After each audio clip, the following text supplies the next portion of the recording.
Welcome back to our channel Crystal Science and Maths. इस video में हम new chapter start करने वाले हैं क्लास 8 की, that is microorganism friends and फो। इस चैनल पे आप नए हो तो प्लीज गाइस सब्सक्राइब करना एंड वीडियो को एंड तक जरूर देखना।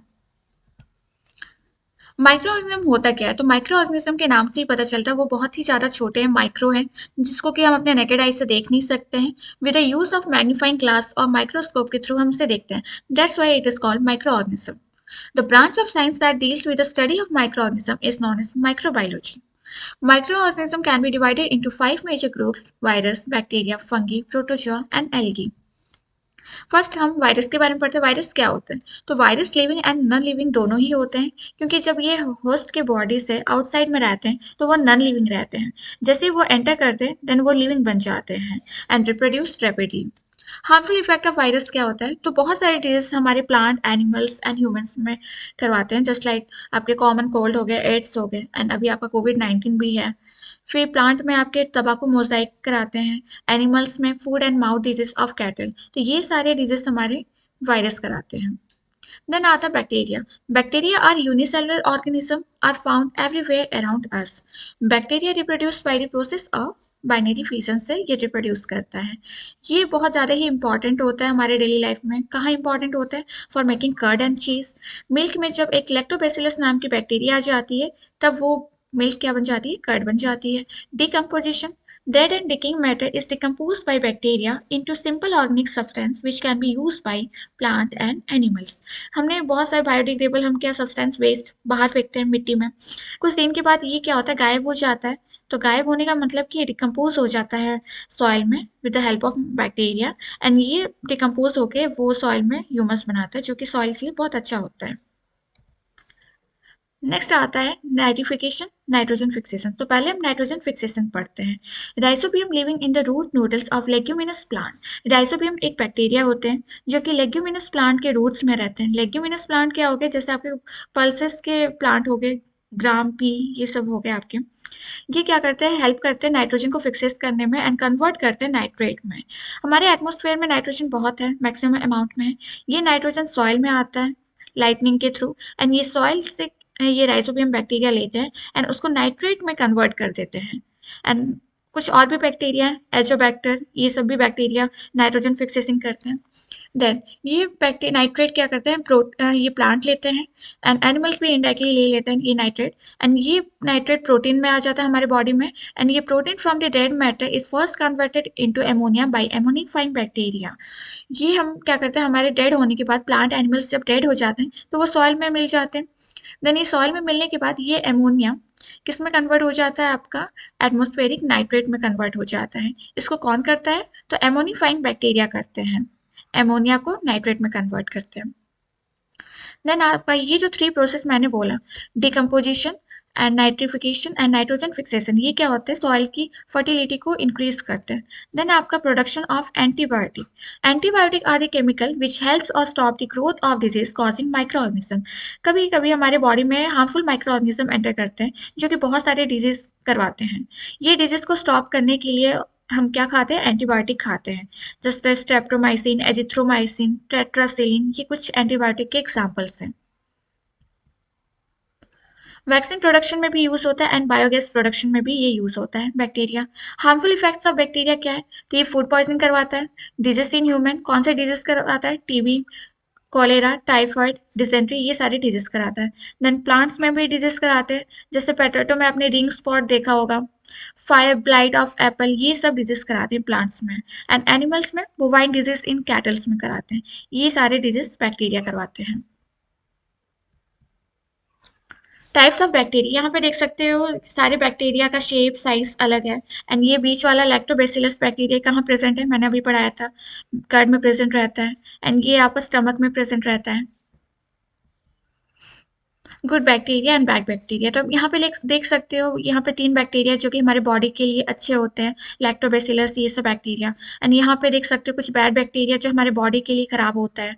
तो ये जो पाइलोरी बैक्टीरिया है, हेलिकोबैक्टर पाइलोरी, ये बैक्टीरिया क्या करता है? हमारे बॉडी में अल्सर कराता है एंड कैंसर भी कराता है।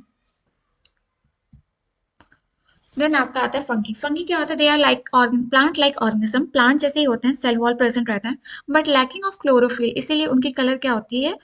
ग्रीन नहीं होती है। They cannot synthesise their own food, तो ये सिंथेसाइज नहीं करते, तो जनरली किसी और पर डिपेंड रहते हैं, इसलिए इनका मोड ऑफ न्यूट्रिशन क्या हो गया? हेटरोट्रॉपिक हो गया, एंड बोल सकते हो पैरासाइट भी है, parasitic and saprotrophic. Reproduction, fungi reproduce either by budding or spore formation से ये रिप्रोडक्शन करता है। कहाँ पे फाउंड होता है? तो डार्क मॉइस्ट प्लेस हो गए with moderate temperature such as most bread, leather goods, vegetables, rotting fruits and vegetables, ये सब में प्रेजेंट रहते हैं। एग्जाम्पल्स हो जाएंगे इसके east and mushroom.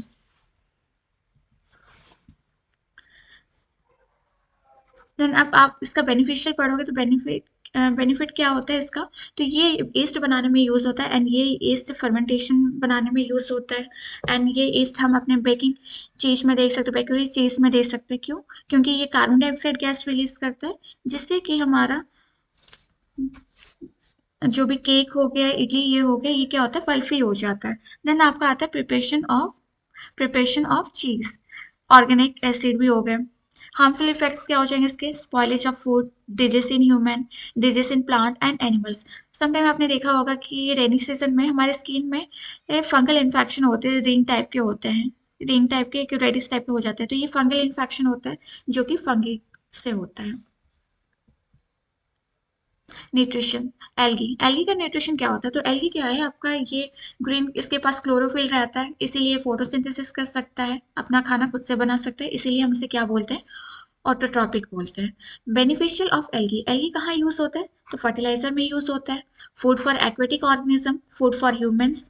Food for humans क्यों यूज होता है? क्योंकि it is highly rich in vitamin and minerals, and industrial uses भी है इसके, देख सकते हो।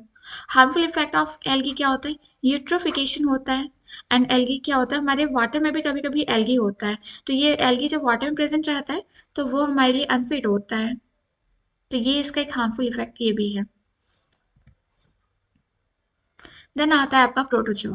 Protozoa are unicellular organism having animal like characteristic, animal like characteristic होते हैं। इसकी न्यूट्रिशन क्या है? पैरासाइटिक होती है, सेप्टोट्रॉपिक होती है, एंड सिम्बायोटिक इन नेचर होते हैं। सिम्बायोटिक इन नेचर याद करना, क्लास 7 में आपने पढ़ा होगा, सिम्बायोटिक रिलेशनशिप क्या होता है।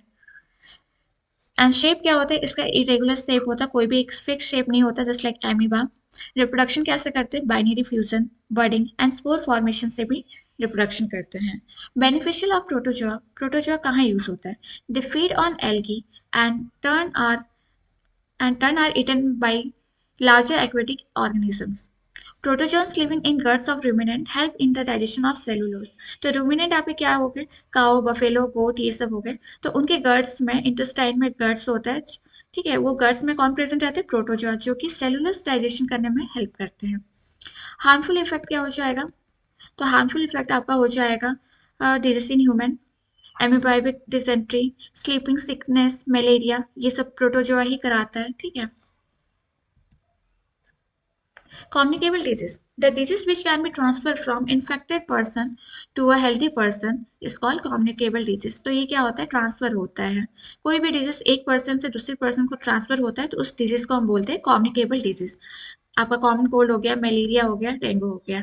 एंड नॉन कम्युनिकेबल डिजीज जो ट्रांसफर नहीं होते हैं, डायबिटीज हो गया, ये सब। वैक्सीन, वैक्सीन क्या होता है? तो कभी कभी आपने देखा होगा, हम जब बचपन में हमें क्या, हम इंजेक्शन के थ्रू वैक्सीन लगती थी, पोलियो हो गया, एंड बहुत सारे वैक्सीन लगते थे। ये वैक्सीन होता क्या है?